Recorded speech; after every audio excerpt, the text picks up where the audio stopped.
지금 읽은 이 말씀을 중심으로 종말 심판 때 나타나는 양과 염소 모습이 주는 교훈이라는 제목으로 말씀을 선포하고자 합니다. 오늘 설교는 지난번에 이어서 종말 심판 시리즈 설교 두 번째 설교입니다.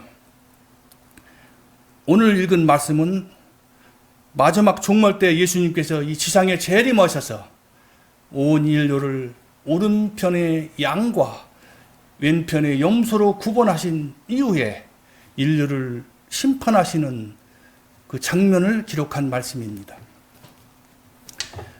어느 날 예수님의 제자들이 예수님께 물었어요. 주님, 마지막 때에는 어떠한 징조가 있겠사옵까? 물었을 때에 주님께서는 마태복음 24장에서 첫 마지막 때에 일어날 그 재난과 그 다음에 자연 재난 그리고 사람의 마음이 어떻게 강팍하게 변하며 사랑이 식고 불법에 행하리라 그런 말씀을 하시면서 말세지 말에 그 상황이 어떻게 시대를 지배하면서 그때 그 마지막 시대에 일어날 그 재난과 사람의 그 영적 상태와 타락 상태를 예언해 주신 말씀이 있습니다. 그 24장 말씀을 기준으로 오늘날 상황을 비춰보면 여러분 아다시피 오늘날 얼마나 많은 사람이 사랑이 식었고 또한 불법이 성행하며 자기가 잘못한 것에 대해서 전혀 인정하지 않고 오직 자기 잘못 생각하고 오직 너 때 당신 탓이야 내 탓이야 하면서 항상 자기는 제외하고 모든 것을 남 탓하는 그래서 온갖 미움과 온갖 불법과 온갖 죄악이 이 땅을 지배하고 있는 현상을 볼 수가 있습니다. 그래서 오늘날 보세요. 홍수, 가뭄, 기아, 지진 과 같은 자연재난 그리고 오늘날에는 코로나 같은 그 전염병 재앙으로 얼마나 많은 인류가 재난을 당하고 죽어갔습니까? 제가 오늘 운전하면서 보면 잠깐 뉴스를 보니까요. 미국의 허리케인이 지금 지나가고 있는데 쿠바 절단 났고 미국 플로리다주를 덮쳤는데 자동차가 막 공중에 날아가더라고요. 이 휘어리가 휙 하면서 그걸 보면서 인간은 재난 앞에 아무리 날곡해도 그 불어오는 그 닥쳐오는 재난 앞에 인간은 무기력할 수밖에 없습니다. 이런 무시무시한 허리케인이 꼭 미국이나 이런 쿠바 같은 데에 꼭 해마다 몇 번 다가오고 있습니다. 피할 도리가 없습니다. 그리고 지진과 또는 해일, 그 앞으로 닥쳐올 무서운 기근 염려스럽지 아니할 수 없습니다. 이런 모든 상황을 볼 때 우리가 살고 있는 시대는 분명 말세의 지말이 아닐 수가 없습니다. 사실 그 말세라는 말은요, 그 예수님이 이 땅에 오셔서 초림 때부터 사실 말세가 시작됐다고 해도 과언이 아닙니다. 그래서 초대교회로부터 오늘날 매 세기마다 이 말세다, 뭐 종말이다 이런 말이 대두되지 아니할 때가 없었습니다. 그래서 하도 이 말세 종말을 많이 듣다 보니까 사람들이 그 말세의 심각한 그 영적 각성을 해야 되는데 그게 둔화해져서 실제적으로 자기 개인적인 종말을 대비하고 시대적인 종말을 대비하고 이렇게 심각한 그 다가오는 말세지말에 대비하는 준비하는 삶을 살아야 되는데 그걸 망각하고 오직 눈에 보이는 이 지상 현상 그리고 자기 마음속에 내재된 그 욕심 그런 것 거기서 솟아나는 그것을 그 욕망을 채우기에만 급급한 나머지 정작 역적으로 깨어서 기도하고 또한 영원한 보이지 않는 하나님 나라로 해서 준비하고 그것을 쟁취하게 해서 가야 되는데 오직 눈에 보이는 현상에 매몰되어서 결국은 타락하여 자기가 지금 어디를 향하여 가고 있는지 모른 채로 멸망을 향하여 다가가다가 육체가 죽을 때 주님의 심판을 거친 후에 지옥불에 떨어지는 영혼들이 얼마나 이 지상에 많은지를 모릅니다. 그렇기 때문에 우리는 이 역사적 종말에 가까울수록 정신을 바짝 차리고 회개에 합당한 거룩한 삶을 살아가는 자세로 다가오는 시대적 종말과 자기 개인적 종말에 대비하는 삶을 살아야 합니다. 그렇기 때문에 이 거룩을 이룩하려면 우리가 온전히 회개를 해야 되는데, 회개를 통해서 거룩한 그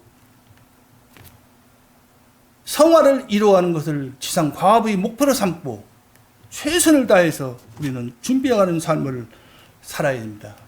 제가 얼마 전에 인생의 그 치열한 그 생존 경쟁이 치열한 그 전쟁을 다룬 소설을 읽은 적이 있어요. 거기에서 그 인상 깊었던 소설 한 구절이 생각이 납니다.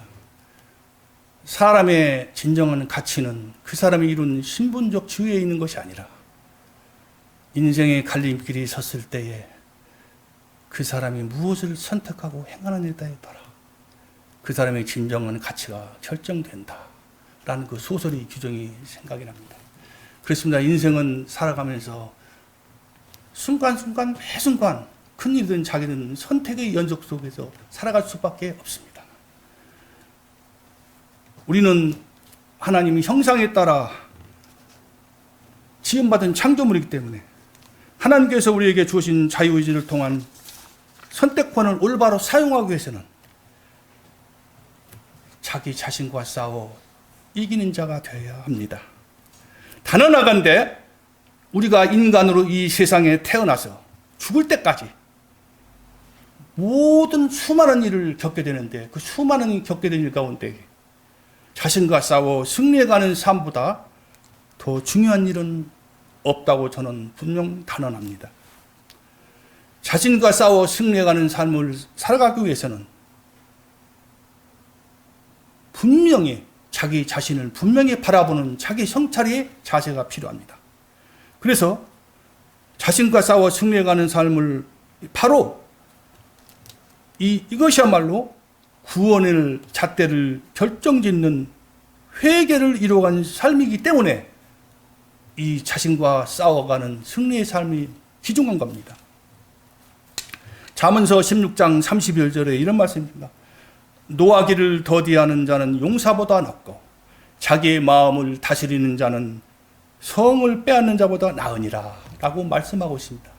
이 말씀은 바로 자기 자신과의 싸움에서 이기는 이것이 얼마나 귀중한가에 그 귀중한 가치를 선포하는 말씀이라고 할 수 있습니다. 하나님께서 인간을 창조하실 때 인간을 자기만을 위해서 사는 존재로 창조하지 않았어요. 하나님께서 인간을 창조할 때는 서로 돕고 사랑하도록 살게 인간의 영성을 세팅시켜 놓았습니다. 그런데 아담과 하와가 타락하는 바람에 서로 돕고 사랑하는 사랑의 마음이 상실되었습니다. 그래서 이 타락한 마음 속에서 사라져간 이 사랑을 다시 찾기 위하여 무수히 자신과 싸워야 되는 겁니다. 그렇기 때문에 우리는 물과 성령으로 거듭나서 하나님의 자녀로 그 형상을 회복하지 않으면 결코 우리는 온전한 자기를 희생한 아가페적인 사랑을 실현할 수가 없습니다. 그래서 자기 자신과 싸워 이기는 삶이야말로 옵션이 아닌 구속사를 이루어가는 중요한 포인트요. 하나님 자녀라면 반드시 이렇게 가야만 하는 인생 최대의 과업인 것입니다. 오늘 본문 나오는 양과 염소, 이 심판을 당하는데 오른편의 양, 왼편의 염소는 무엇이냐면은 양은 자기 자신과의 싸움에서 승리한 자이고 염소는 자기 자신과의 싸움에서 패배한 자입니다. 자, 그렇다면 오늘 본문으로 들어가서 오늘 읽은 본문에 등장하는 양과 염소의 모습은 무엇이며 그와 같은 양과 염소로 구분짓는 심판이 우리에게 주는 영적 교훈이 무엇인지 살펴보도록 하겠습니다. 첫째, 먼저 양의 모습이 어떠한 모습인지 살펴보겠습니다. 양의 모습을 살펴보기 전에 31절에 나오는 우리 주님의 역사적인 재림 광경을 우리가 살펴보도록 하겠습니다. 예수님께서 이 땅에 초림해 오실 때는 얼마나 초라한 모습이었습니까? 마리아가 아기 예수가 탄생할 때에 태어날 방이 없어가지고 말구 육간에서 태어날 정도로 한번 여기는 깊은 영적인 의미가 숨어 있습니다. 하나님의 아들이 태어났는데 인류를 구속할 어린 양, 구속주가 태어나는데 방이 없었어요. 말구에서 태어났어요. 말구에 태어났다가 33년 공생을 사시는 동안 하나님이 아들 대우로 받기는커녕 온갖 핍박과 고난과 초롱 속에서 사셔야만 했습니다. 그렇지만 본문 31절에 나오는 재림 광경 한번 보십시오. 여러분 31절에 보니까요. 인자가 자기 영광으로 모든 천사와 함께 올 때에 자기 영광의 보좌에 앉으리니, 주님께서 지금 재림하고 있습니다. 영광의 재림 속에서 주님께서 천사장과 모든 수많은 천사를 대동하고 구름 속에 둥둥 떠다 내려오고 있습니다. 모든 인간들이 그 장면을 바라봅니다. 예수님 재림할 때는요, 시간과 공간을 초월해서 모든 이 지구상에 존재하는 족속들이 그 예수님 재림하는 장면을 보게 되어 있어요. 하나님이 섭리해 있어. 그래서 예수님 재림은 장엄한 광경을 한번 상상해 보십시오. 딱 내려오다 인간의 시각에 알맞은 채 섰을 때에 그 휘황찬란한 보좌에 앉으신 주님을 앉으셔서 인류를 바라보면서 오른편에는 양으로 갈리고 왼편은 염소로 가리면서 인류를 심판하는 장면을 한번 생각해 보십시오. 그래서 우리 성도님들은 우리에게 베푸신 하나님의 선행적 은총에 회개로 응답한 모든 지구상에 존재하는 영적인 우리 예수님의 신부들이 그 예수님이 재림하는 장면을 볼 때 얼마나 가슴 떨리고 감격적인 장면이겠습니까?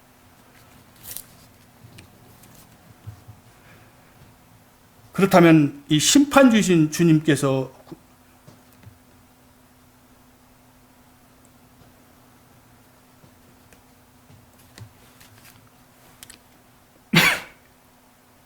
구별해내신 양들의 모습이 어떠한 모습인지 본문의 말씀은 핵심 단어에 대한 그 헬라어 원어들을 깊이 조명해 볼 때 다음과 같은 양들의 모습을 정리해 볼 수 있습니다. 첫 번째 본문에 나오는 양들의 모습은 불호한 이웃을 진정 섬기고 사랑하는 선한 사랑 열매를 맺어왔던 삶의 멋진 모습을 볼 수가 있습니다. 그래서 주님께서는 그러한 그 양들을 향하여 양의 신분으로서 판결을 내리면서 칭찬하셨습니다. 어디입니까? 34절을 보세요. 34절을 보니까 이웃사랑을 최선을 다해서 실천해온 양들을 향하여 창세전에 이미 준비한 영원한 하나님 나라에 상속받을 수 있는 천국 소유 등기 권리 증서를 상으로 보상 내리는 영광스러운 장면을 볼 수가 있습니다. 사랑하는 여러분, 이 지상에서 주택이나 아파트 같은 그 부동산을 등기 소유할 수 있는데, 이 지상의 아파트나 단독주택은 일시적인 권리 증서이지만 종말 심판 때 양의 신분으로서 받는 하나님 나라의 등기 소유권은 일시적인 권리가 아니라 영원한 소유권을 가진 등기 소유권입니다. 양들이 평생 동안 말씀 순종에 대한 결과로 받는 그 상으로서 영원한 하나님 나라의 상속권을 가진 최종적인 하나님 나라의 가족이 일원이 된 것입니다. 얼마나 영광스러운 상속권입니까? 본문 말씀에 나타나는 두 번째 양의 모습은 온전히 회개한 자로서 참으로 품성이 겸손한 자의 모습을 볼 수가 있습니다. 여러분, 회개한 자로서 겸손한 자가 되기 위해서는 먼저 자신이 어떠한 자인지 자신의 실상을 철저히 깨닫는 자가 되어야 합니다. 바울이 강조한 율법을 통하여 죄인된 자기 실상을 온전히 깨닫는 자가 되어야만 회개하는 자가 될 수 있으며, 회개한 자가 되어야만 자기의 연약한 모습을 바라보면서 타인도 포용하고 사랑할 수 있는 그러한 겸손한 품성을 가진 자가 될 수가 있는 것입니다. 이것이 영적 원리입니다. 35절과 36절을 보면 양들이 행한 이웃사랑을 주님께서 칭찬했을 때 양들의 모습이 어떠했습니까? 실제로 양들이 행한 행위는 자랑스러운 모습입니다. 그럼에도 어깨를 으쓱거리지 않고 자부심을 가진 자의 모습이 아닌 어리둥절한 모습으로 주님의 칭찬 내용을 쉽다리 받아들이지 못한 겸손한 모습을 볼 수 있습니다.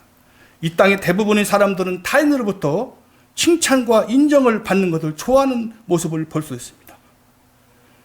그런데 이 본문에는 양들은 자기가 자랑스러운 이웃사랑을 실천했음에도 불구하고 자랑하지 아니하고 겸손한 모습으로 주님이 칭찬을 할 때 그걸 납득하지 못하고 어리둥절한 모습으로 그 주님의 칭찬을 듣는 자세를 볼 수가 있습니다.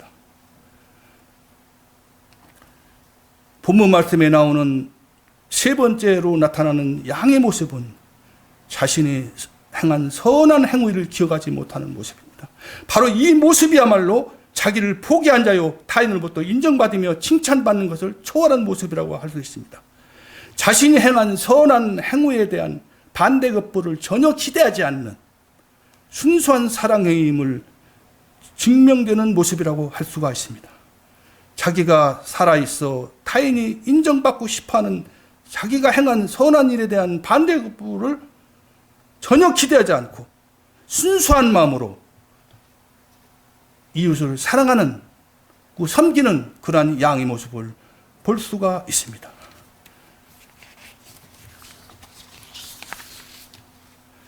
다시 한번 정리합니다.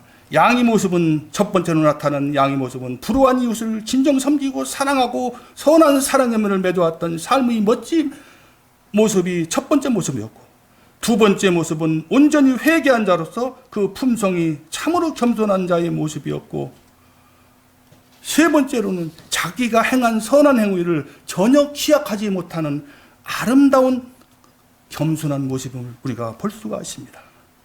우리가 명심해야 할 일은 하나님께서는 인간이 선한 행위를 할 때 그 선한 행위를 한 그 동기를 중요하게 보신다는 것입니다. 즉 아무런 대가를 바라지 않고 순수한 마음으로 행한 사랑 행위만 하나님께서 인정하신다는 것입니다.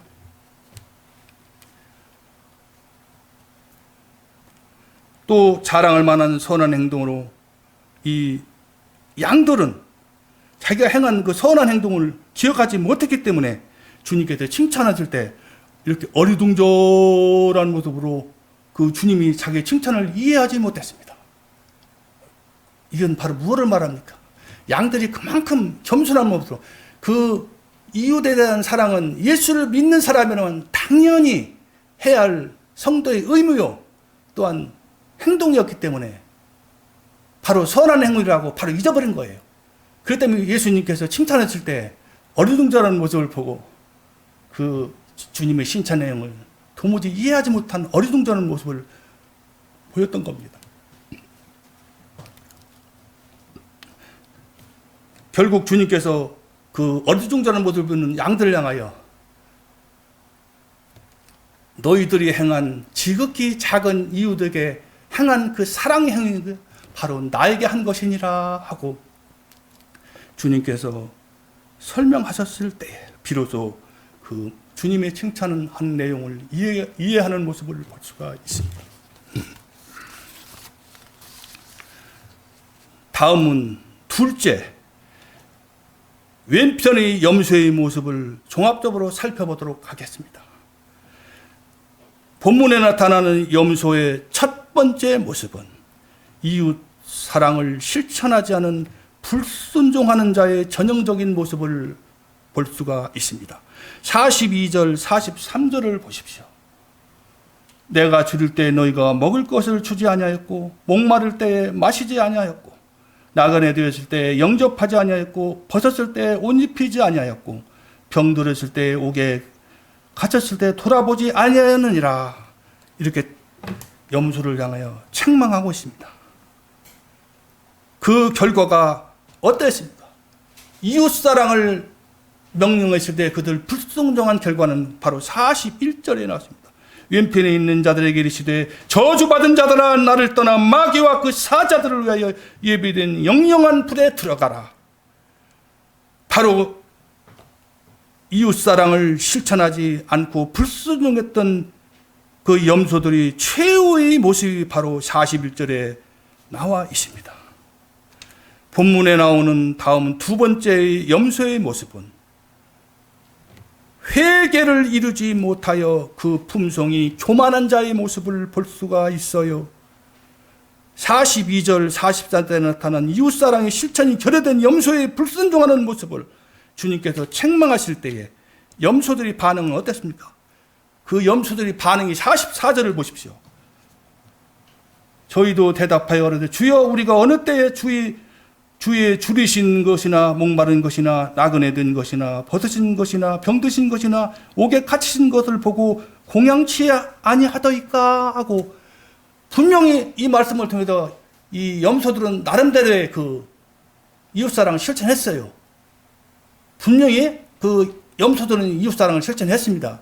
그런데 이것이 순수한 사랑이 아니라 자기 중심적으로 자기 임의대로 이 염소들은 이웃사랑을 실천했던 것입니다. 여기서 중요한 것은 사랑을 행하는 그 목적이나 동기에 대해서 염소들이 그 행한 사랑, 이웃사랑하는 그 행위를 하나님께서는 인정하지 않았습니까? 왜 인정하지 않았을까요? 그것은 바로 염소들이 행한 이웃사랑은 위선에 가까웠어요. 어떤 반대급부를 속으로 은근히 바라고 자기를 드러내고 싶어서 행한 이웃사랑이라는 색깔을 띠고 있었어요. 분명히 저는 선포합니다. 이웃사랑을 실천할 때는 어떤 반대급부나 불순한 자기를 드러내고 싶어하는 그런 그 누룩이 포함되면 절대 그것은 이웃에 대한 사랑 행위라고 볼 수가 없습니다.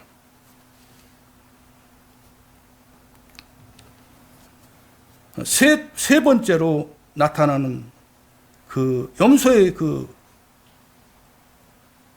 모습을 바라볼 때 우리는 이 순수한 사랑, 아무런 반대급부를 바라지 않고 오직 그 영혼만 사랑하고 도와주는 순수한 사랑이 얼마나 귀중한지를 알 수가 있습니다. 다시 한번 염소의 모습을 정리하도록 해보겠습니다. 염소 모습의 첫 번째 모습은 어땠습니까? 이웃사랑을 실천하지 않은 불순종하는 자의 전형적인 모습을 보였고요. 두 번째 염소의 모습은 온전히 회개를 이루지 못하여 그 품성이 교만한 자의 모습을 볼 수 있습니다. 그 교만한 자의 모습이 어디에 나타나냐? 44절에 주님께서 책망하실 때 용서 빌어도 시원찮은 판에 주님께 항의하는 모습을 볼 수 있어요. 44절에 나타나고 있습니다.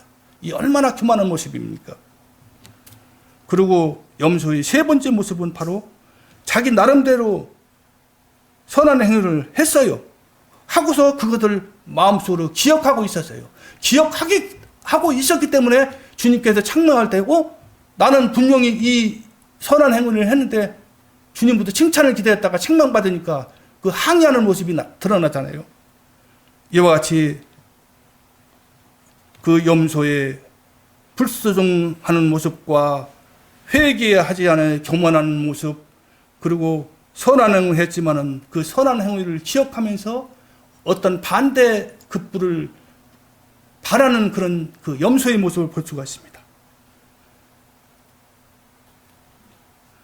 다음은 셋째, 양과 염소에 대한 예수님 심판이 주는 영적 기운이 무엇인지 살펴보도록 하겠습니다. 인류 종말 때 나타나는 양과 염소의 심판이 주는 교훈에서 어김없이 행하는 심판하시는 그 마지막 심판은 크로노스적인 심판, 행한 대로 심판한다는 그 영적 교훈을 우리가 볼 수가 있습니다. 그래서 온전한 회개를 통하여 성령 충만한 자가 되지 않고서는 하나님이 종말적 심판에서 온전한 양으로서의 축복된 판결을 받을 수 없다는 점입니다. 즉 성령 하나님의 도우심이 없이는 우리는 온전한 양이 될 수 없다는 교훈을 잊지 말아야 합니다. 그만큼 우리는 연약한 존재입니다. 우리는 그렇기 때문에 안지나서나 항상 우리의 의식이 초점이 하나님께 머물러 있어야 합니다.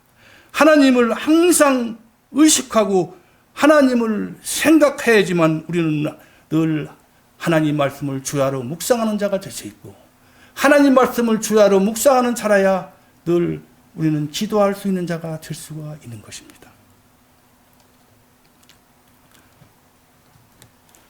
오늘날 교회에 다니는 수많은 염소들은 온전한 회개의 과정이 결여되기 때문에, 그렇기 때문에 자기 마음대로 살고 자기 욕망을 위해서 하나님을 이용하는 잘못된 신앙가인 염소들이 얼마나 교인 중에서 얼마나 많은지를 모릅니다.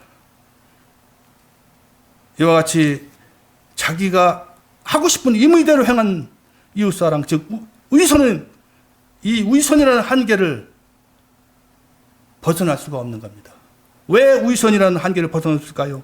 그것은 온전히 회개하지 않고 주님을 의지하지 않고 자기 마음대로 임의대로 행하는 그곳에는 반드시 위선이라는 한계를 벗어날 수 없다는 점을 우리는 알아야 됩니다.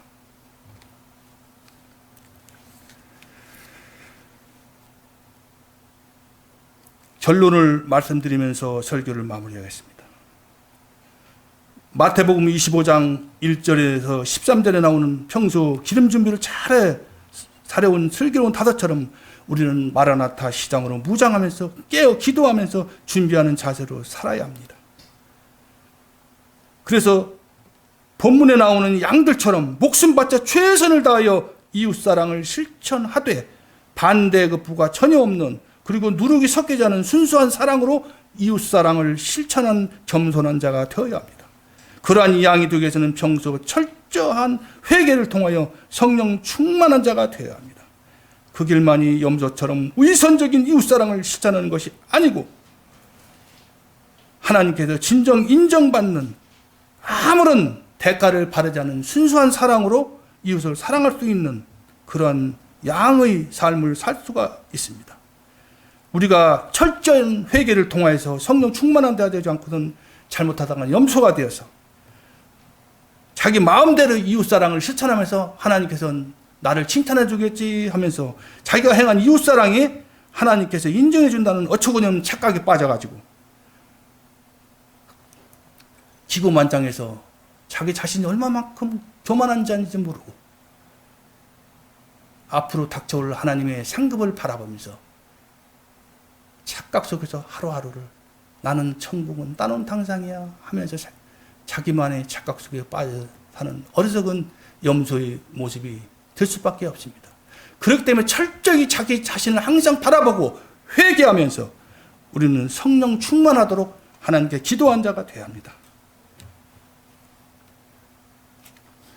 여기서 제가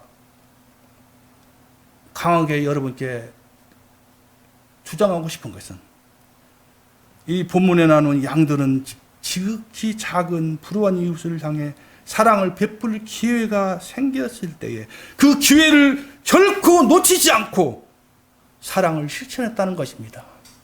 우리 인생은 누구나 나름대로의 이웃사랑을 실천하는 기회가 분명히 우리는 나름대로 있어요.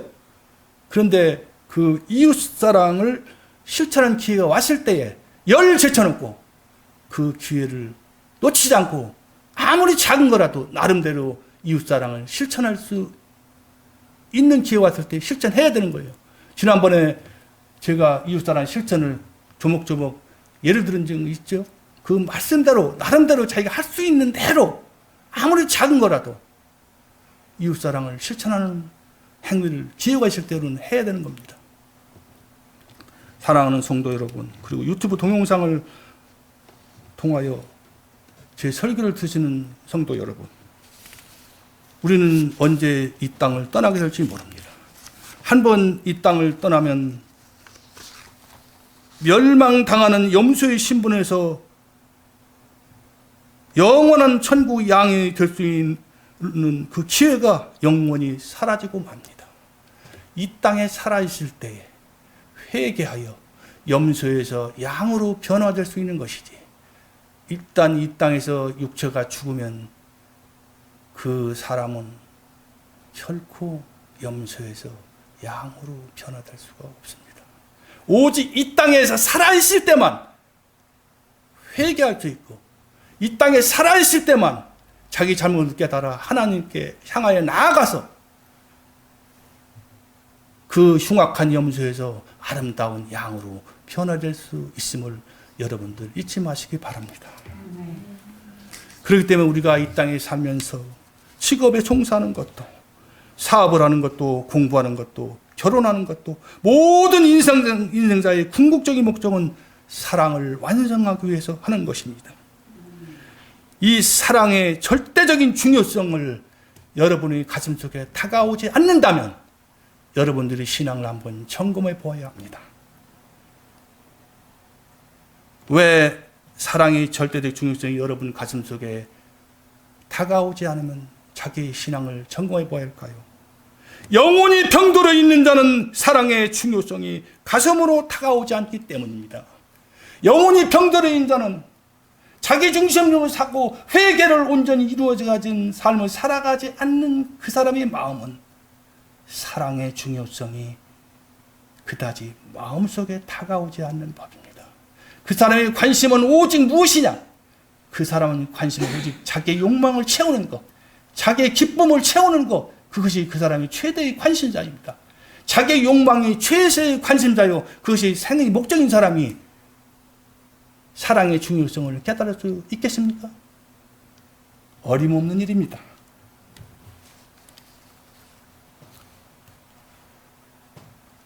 그러면 우리는 어떻게 구체적으로 이 땅에서 이웃사랑을 실천하는 삶을 살아야 할까요?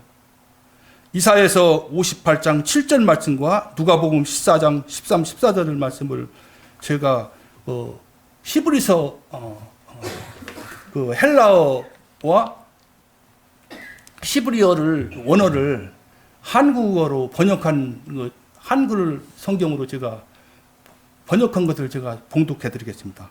먼저 이사야 58장 7절 말씀입니다. 또한 굶주린 자들에게 내 먹을 것을 나누어 주고 갈 곳이 없어 떠도는 가난한 자들을 내 집에 맞아들이며 헐벗은 자를 보며 옷을 입혀 주며 또 내 혈육을 피해 숨지 않은 것이 아니하겠느냐. 다음은 누가복음 14장 13절에서 14절 말씀입니다. 너는 잔치를 베풀 때 가난한 사람들과 신체 장애로 인해 몸을 잘 쓰지 못하는 사람들과 다리를 저는 사람들과 앞을 보지 못하는 사람들을 초대하여 대접하라. 그리하면 네가 복을 받을 것이다. 왜냐하면 그들은 내게 갚을 능력이 없기 때문이다. 그래서 너는 의인들이 부활할 때에 그 보상을 받게 될 것이다. 지금 제가 현대어로 번역한 봉독한 말씀에도 나타나시 이웃사랑을 순종하여 실천하지 않는 것은 바로 제가 이사야 58장 7절 말씀과 누가복음 14장 13절 14절 이 말씀을 순종하지 않으면 어쩌면 우리가 개인적 종말에 또는 인류 종말신반대 용서받지 못하는 영원히 멸망받는 무서운 죄가 된다는 사실을 우리는 잊지 말아야 합니다. 이 땅에서 그만큼 우리가 이웃사랑을 실천하는 것, 이것이 우리가 살아야 할 생의 목적입니다. 우리가 살아야 할 진정한 삶의 이유입니다. 이 교훈을 잊지 마시길 바랍니다. 사랑하는 성도 여러분, 저는 두 가지 질문을 여러분 앞에 던지면서 설교를 마치고자 합니다. 여기 두 가지 길이 있어요. 인생길이 갈림길에 섰을 때 한 가지 길은 사람에게 인정받고 칭찬받는 넓은 길이 하나가 있고, 다른 한 길은 사람들이 볼 때 어리석고 인정받지 못하는 멸시천재의 좁은 문의 길이 있습니다. 여러분은 둘 중 어느 길을 선택하시겠습니까?